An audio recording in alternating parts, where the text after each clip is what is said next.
We are a computer school with very good instructors. Oh, nice. I'll sign up right now. Transcription number 250 at the rate 90 word per minute. Get ready? Start. Madam, I beg to move that the bill to prevent the commission of offences of atrocities against the members of the scheduled castes and the scheduled tribes, to provide for special courts for the trial of such offences and for the relief and rehabilitation of the victims of such offences and for matters connected therewith or incidental thereto as passed by the Lok Sabha be taken into consideration. This House is aware of the deep concern that our Prime Minister and our government have for the welfare of the scheduled castes and the scheduled tribes. Many new initiatives have been taken, particularly in the last few years, to improve the lot of the scheduled castes and the scheduled tribes. Since we got independence, Pandit Jawaharlal Nehru and then Mr. Indira Gandhi and now our Prime Minister have been trying to improve the economic and social conditions of the scheduled caste and the scheduled tribes in trying to discharge a mandate of the Constitution. Poverty alleviation programs, which provide special attention to the scheduled castes and the scheduled tribes, have been expanded and intensified. First, the RDP and other programs were improved considerably, and now these have been replaced by a bigger scheme of the Jawaharlal Nehru Rozgar Yojana. Drinking water wells and irrigation wells have been provided for this group. The needs of housing have been met by the Indira Awas Yojana. The program for the liberation of scavengers has been given a greater impetus. The education of scheduled castes and scheduled tribes, which is of crucial importance to their growth and development, has received much greater attention. The number of students studying beyond the matriculation stage has gone up to 13 lakhs. Coaching centers have been increased. A special drive is currently on for filling up the backlog which had arisen as a result of non fulfillment of reserved seats for scheduled castes and scheduled tribes, and that drive is continuing. Efforts are also being made to free them from bonded labor and to find land for cultivation. As you all know, among the landless laborers, about 48% and from the scheduled castes and the scheduled tribes.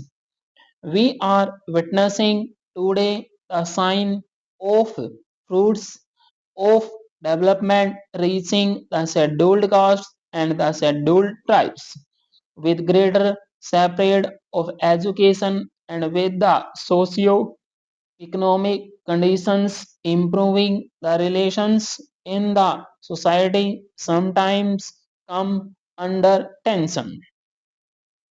Madam previously also the government of India has tried to remove untouchability.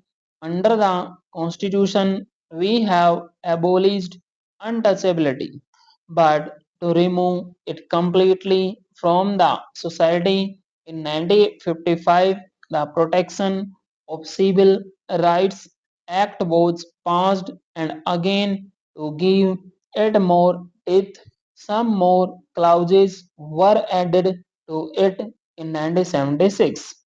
Now we find that that is not enough. This act was passed specifically for the removal of untouchability and against those who are practicing untouchability. The bill which I am bringing here is especially against atrocities. For the first time, we have defined atrocities in this bill.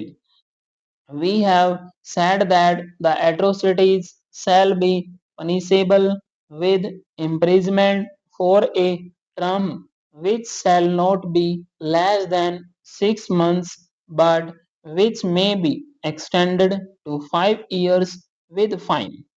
We know that most of the atrocities are because of land. They insist on their minimum wages, which they are denied. When they insist on the minimum wages, then these powerful people who engage them torture them and inflict atrocities on them. Now we are witnessing today the signs of fruits of development reaching the scheduled caste and the scheduled tribes. With greater separate of education and improvement in the socio-economic conditions, the relations in society sometimes come under tension as a result of this change. Higher caste groups sometimes do not like the change in the socio-economic structure and tensions develop. The demand for justice, for equality, for a human living, for knowledge, for education and freedom leads in some cases to retaliation by groups who are not enlightened enough to recognize the healthy signs of growth. We can say that these are especially in the rural India and the Hindu society. In such a situation, atrocities or a variety of offences are committed on members of the scheduled castes and the scheduled tribes. I have had occasion to tell this house regarding the recent and the increase of such offences against members of the scheduled castes and the scheduled tribes because often the question is asked in the house.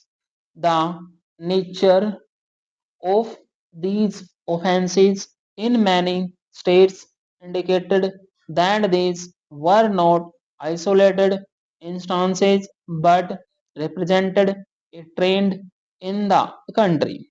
In cities, towns, and the areas where the society was generally aware of the need to bring about such changes, the upward socio-economic mobility of the scheduled castes and the scheduled tribes was accepted and tensions did not arise. But in the countryside, in the rural India, tension exists still, but in certain rural areas, tradition is difficult to be dislodged, and from state to state, it differs. Stop.